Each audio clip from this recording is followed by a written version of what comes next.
Agora os jornalistas da grande imprensa começam a fazer o que não fizeram em eleições anteriores, ou seja, a chantagem. O Lula está sendo chantageado, ou seja, vou dar alguns exemplos aqui. O Estadão está aqui pressionando para saber se o Meirelles vai ser ou não o ministro do Lula.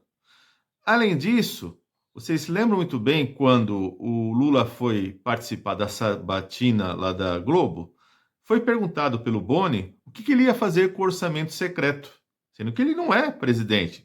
Presidente, quando foi, né, em seguida ser sabatinado, não foi perguntado para ele sobre o orçamento secreto, sendo que esse orçamento secreto foi criado em 2021 e assinado pelo general Luiz Eduardo Ramos, ou seja, um membro do governo Bolsonaro, que era secretário de governo e ministro da Casa Civil. Portanto, o orçamento secreto é criação do governo Bolsonaro, a maior corrupção que nós temos aqui no Brasil, tá? Gigantesca, só que está oficializada, né?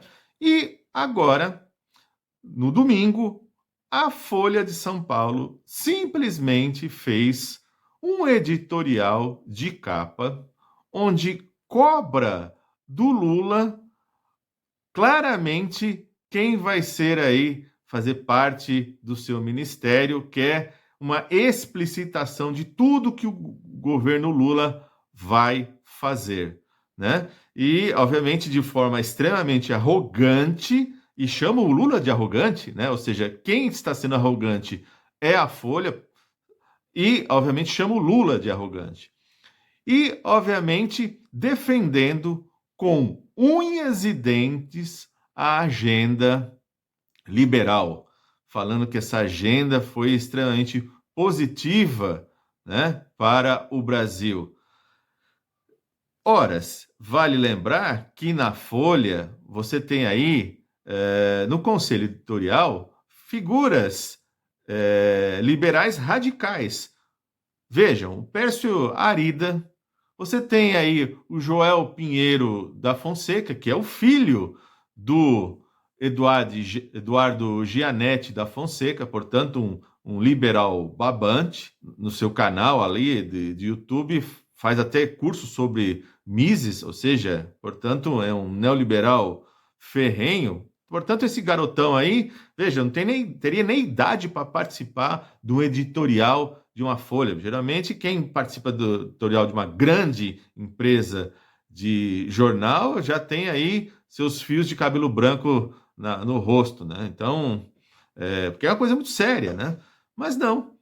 Ou seja, e além disso, você tem a Luísa Trajano. Portanto, vejam, deve ter ali um verdadeiro pé de guerra dentro da Folha, porque o próprio Jânio de Freitas, no mesmo dia, escreveu na sua coluna dizendo que simplesmente é um absurdo, né? Você exigir de um candidato jogar essa isca, né? Só se o candidato for muito inocente, muito burro, para ele já dar a resposta como a imprensa quer. Ou seja, a imprensa, em vez de noticiar, agora ela está querendo dar a pauta. Ou seja, vejam aí a inversão de valores. E uma pauta, obviamente, liberal. Esquece de dizer que pela Folha já passou uma figura tão importante como a Luísio Biondi, né, que escreveu O Brasil Privatizado, que foi um sucesso de vendas. Em poucos meses vendeu mais de 100 mil exemplares pela Perseu Abramo e nunca aparecia nas listas dos mais vendidos, né? Curioso, né?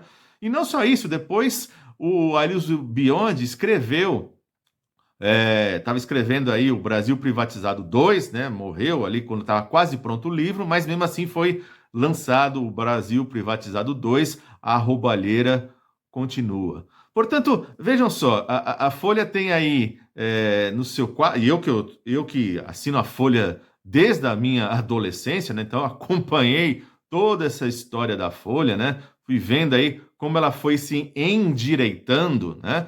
Folha que já teve aí figuras que não era de direita babante. Você teve aí um Clóvis Rossi, Cláudio Abramo, você teve aí o Saqueta, né?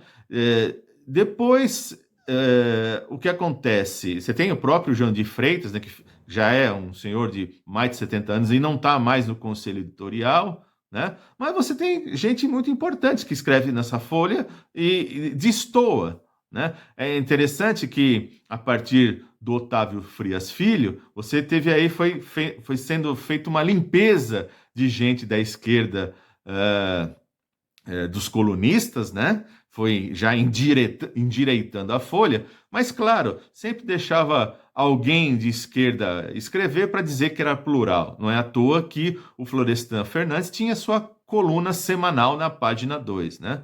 Mas veja como a coisa foi piorando, né? Porque já passou por lá Kim Kataguiri, né? Olha o naipe da figura.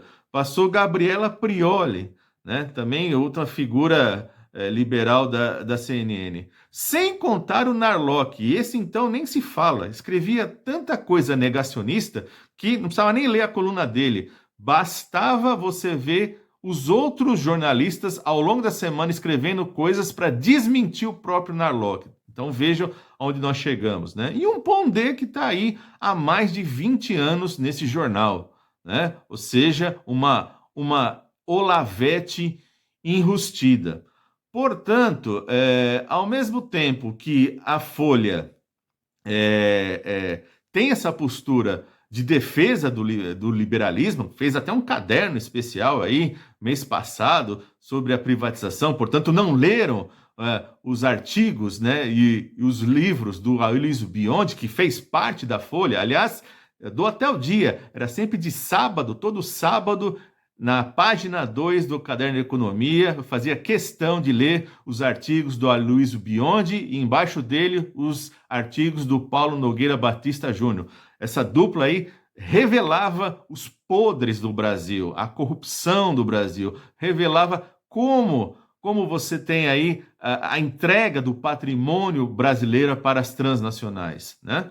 Mas é assim, que nem eu falei, você tem, ao mesmo tempo, a Folha sendo eleita aí pelo Bolsonaro como um dos seus principais inimigos, né, junto, se não o principal inimigo, né, ele adora descer o pau na Folha, e a Folha continua, em termos econômicos, alinhada com o governo Bolsonaro, ou seja, a reclamação da Folha em relação ao Paulo Guedes, que não levou à frente as privatizações como deveria ter levado. Mas vejam como são as coisas, né? Ao mesmo tempo que a Folha é inimiga do Bolsonaro, mas defende o liberalismo, ela consegue, por exemplo, numa segunda-feira, portanto, no dia seguinte desse editorial absurdo, vejam aí as manchetes, as notícias que ela nos trouxe aí, que revelam bem o que é esse governo Bolsonaro.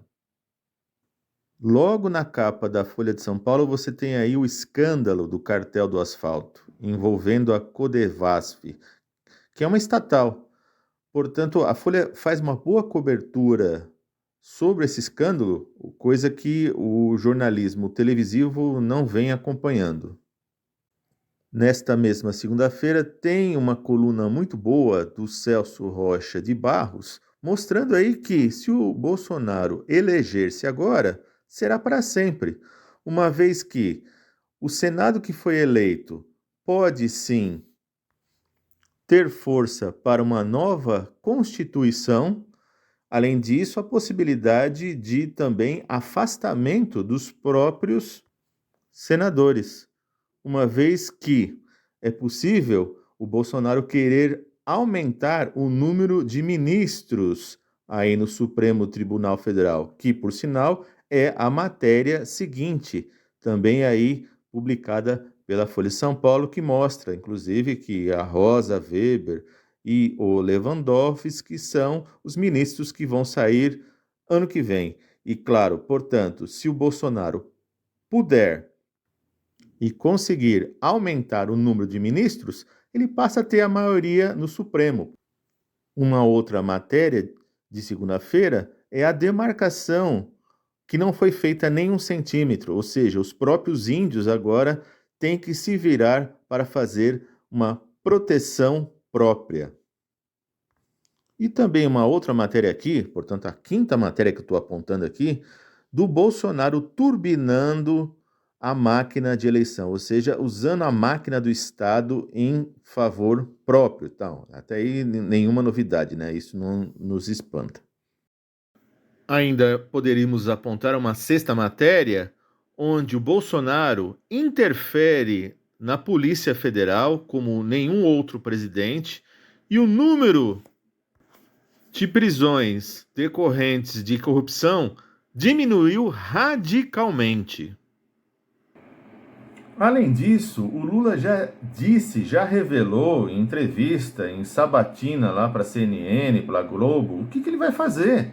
Já disse os ministérios novos que ele vai criar para a Amazônia, para os índios.